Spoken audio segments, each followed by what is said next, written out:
محترم بعض زنانو کې دا نخوست وي چې هغوی د خاوند سره بد سلوک کوي او ژبه ډیره غلطه استعمالوي. د دې ژبې ډیر ضررونه دي، نو بهترینه زنانه هغه ده چې هغه خپل ژبه په کنټرول کې وساتي، خپل ژبه غلطه استعمال نه کړي، ځکه چې خپل ژبه هم قلا ده هم بلا ده. هغه زنانه ډیره زیاته بدبخته ده چې د هغې د ژبې د شر نه نور خلک خاص کر بیا خاوند محفوظ نه وي. او زه به مختصر دا ووایم چې د دې ژبې په وجه باندې ډېر خلک جنت ته ځي او ډېرې زنانه جهنم ته ځي. بعضې زنانه ډېرې بد زبانه وي، هغوی په غلط نوم باندې خپل خاوند مخاطب کوي، هغوی ته جسمانی پیغور ورکوي، د غریبۍ پیغور ورته ورکوي. نو زنانه له پکار دي چې هغه خپله ژبه په کنټرول کې وساتي، ځکه داسې قسم پیغورونه ورکول دا د خاوند زړه زخمي کوي. ځکه یو شاعر وایي جراحات السنان لها التیام ولا یلتام ما جرح اللسان. د تورې زخم جوړیږي خو د ژبې زخم نه جوړیږي.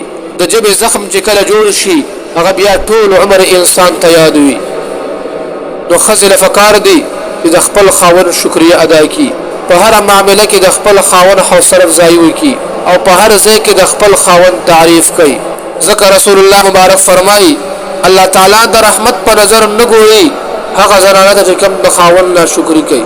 د شکرې مطلب دا دی چې کله په هغه باندې مصیبت او تکلیف راشي نو د هغه سره ته صبر کوه، هغه ته حوصله ورکوه، د هغه په هر کار باندې د خوشحالۍ اظهار کوه.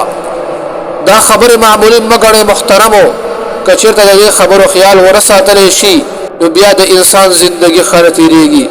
په هر انسان باندې په زندګۍ کې خوشحالي، خفګان، راحت، تکلیفون، سکون، پریشانی راځي. نو په کار چې په دې باندې صبر وکړی شي نو یقینا عزتمندو زندگی به اله تیر شي چې کله زنانه د خپل خاوند سره بهترین سلوک کوي، د خاوند د حقوقو خیال وساتي، د غریبۍ پیغورونه ورته نه ورکوي، نو بیا به زندگی ډیره بهترینه په احسن طریقې سره تیر شي.